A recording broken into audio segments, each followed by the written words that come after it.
Alis kami today guys. Ngayon namin isa-celebrate yung New Year's Eve namin kasi bukas flight na ni Papa. Nasar ako sa double check ko.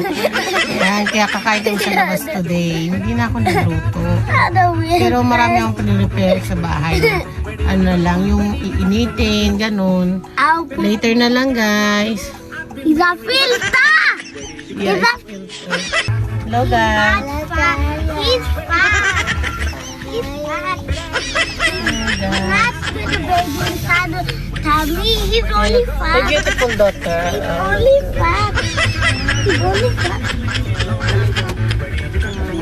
Only fat. Only fat. What's about this? Fatima, Fatima. My beautiful daughter. Oh, ang ganda ng clothes. Ay, pretty. Ito naman, naughty naman to eh.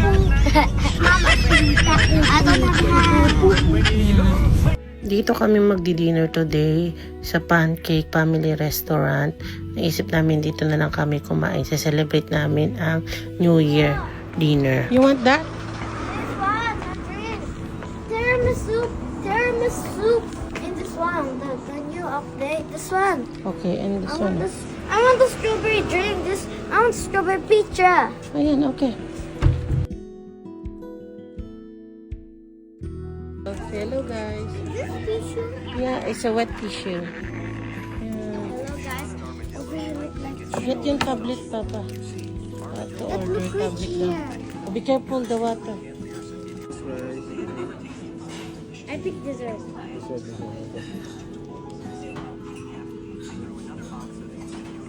Bebe, Kampai. dali na. Because Papa going home na the Philippines. Ayun na. There's our memories. Okay. Nalulungkot na ang mga bata, pati ako. Ngayon pa lang nagsisink in sa amin na uuwi na ang aming papa at kami ang maiiwan sa bahay.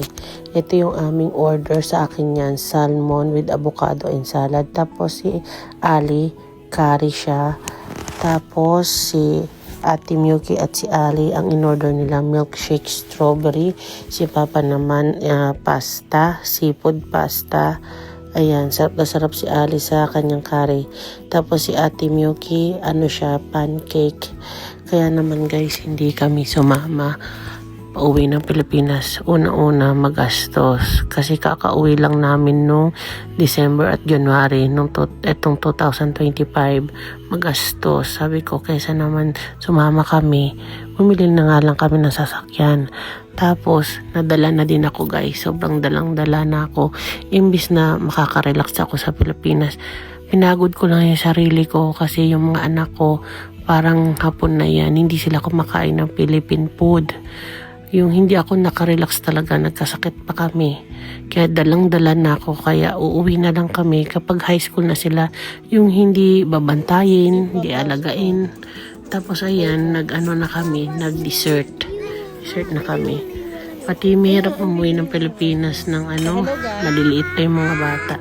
Papagurin ko na naman yung sarili ko. Asing dalang-dala na talaga ako guys. Pag high school na lang sila, kami uuwi sasama. Hinayaan ko lang ang aming papa na umuwi kasi uuwi din naman si mother-in-law ko para magbanding sila. Hindi naman ako silosa, ganun. Hayaan ko lang kung anong gusto niyang gawin. Okay lang naman kami dito at nagkakaintindihan kami mag-asawa guys. Pati uwi na lang kami sa Pilipinas ng mga bata kapag meron na kaming sariling bahay talaga, yung sa aming mag-asawa na sarili namin. Kahit may malalaking bahay yung magulang namin, yung sa side ng nanay niya, sa side ng nanay ko, may mga bahay, may mga malalaking bahay, malalaking mga pwedeng tuluyan. Iba pa rin yung mayroong kang sariling bahay, yung hindi kayong nakikituloy, yung relax ka, alam mo yun, yung makakakilos ka talaga kung anong gusto mong gawin. Diba? Yung walang nagmo-monitor sa'yo. Makaka-relax ka talaga. Kaya plano namin kapag uwi kami ulit, yung may sarili na kami bahay. Sariling bahay para makarelax kami tatlo ng mga bata. Ayun ang aming next goal. Lalo na kapag nakapagtrabaho na ako sa malaking kumpanya. Kailangan i-push natin yan na magkaroon kami ng sariling bahay. Iba kasi talaga yung meron kang sariling bahay, yung hindi ka nakikituloy. Wow. Eat na. You want to try, Ali? You want to try? No. Okay, eat na. Dali, eat na. Wow. Ali, you think?